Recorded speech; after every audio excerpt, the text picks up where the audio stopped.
Jina langu naitwa Amani Saningo Karaine Lukumai, ni katibu mkuu wa viongozi wa kimila wa kabila la Wamasai Tanzania. Majina naitwa Laiza kutoka wilaya Monduli, kiongozi wa mila. Mimi kwa jina naitwa Chifu Alait Koina, mwenyekiti wa machifu mkoa wa Manyara. Asante. Kuhusiana na tamasha hili, sisi tunashukuru kwamba tangu 2016 tumekuwa nao, tumeshirikiana nao kwa sababu lengo lake ni kuwaleta pamoja viongozi wote wa kimila, machifu na watu ambao wanahimiza mambo ya mila Tanzania, na kuja pamoja ni kukumbushana na kuimarishana katika suala hili la msingi kwamba kama mtu huna utamaduni wako, basi hauna utambulisho ule wa asili. Kwa hiyo tunashukuru sana, na baada ya hapo tuliungwa mkono sana na Daktari Samia Suluhu Hassan ambaye tulikuja tumpe jina la Hangaya kwenye uwanja huu, na kwa kweli kwa sehemu kubwa ametusaidia, ametushika mkono, na mara nyingi ametuambia kwamba walao kila mkoa iwe na amsha ya kuhakikisha masuala ya mila na desturi yanadumishwa.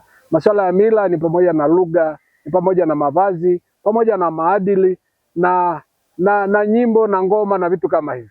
Vyote vitaleta makumbusho ya kabila husika kama utambulisho.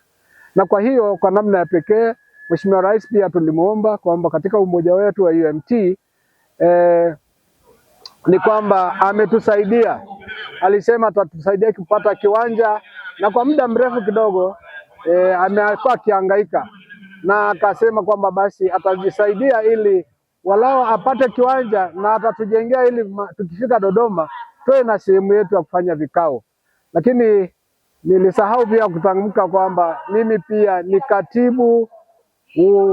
katibu wa kamati ya maadili ya machifu Tanzania. Kwa hiyo nina hiyo nafasi pia, ukiacha ile katibu wa viongozi wa kimila wa Masai, lakini pia ni katibu wa kamati ya nidhamu na maadili ya viongozi na bado ni mwenyekiti wa kamati ya faraja, kamati ya faraja ya machifu. Na tunashukuru kwamba zoezi hili linatuweka pamoja kama Watanzania, lakini pia kama kabila tofauti tofauti ambayo tunaigana katika na kusaidiana katika nasaidiana na serikali katika kujenga nchi yetu.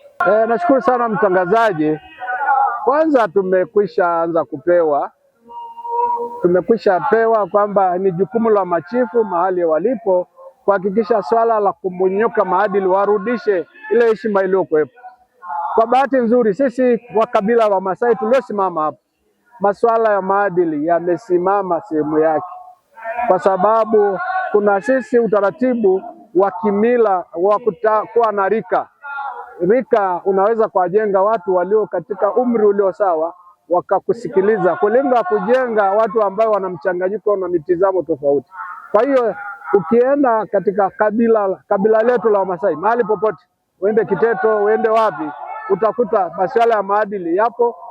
Vijana wanawasikiliza wazazi na wazazi wanasikilizana. Kwa hiyo walao kuna kusikilizana, japo kuwa mwingiliano wa makabila ambao wengine hawana maadili. Unakuta mtoto ndiye anashika maamuzi katika familia, sio rahisi kupokea. Kwa hiyo anaweza kukutana na Masai mwingine akamfundisha, lakini swala la utandawazi kwa kutumia simu, kwa kutumia vyombo vya habari, kwa kutumia television imewavuruga sana watu, kwamba wanachukua maadili na mafunzo na makuzi ya watu wa magharibi au watu wa nje. Kwa hiyo ninadhani kwa sababu hata jana kwenye kikao chetu tumesema tuanze kushirikiana na serikali kuleta maadili. Nafikiri tukitengeneza mpango mkakati wa pamoja, hili linawezekana, na nchi yetu inaweza kawa ni nchi ya mfano katika nchi ambazo wana utu. Naam, asante sana. Sasa hii naomba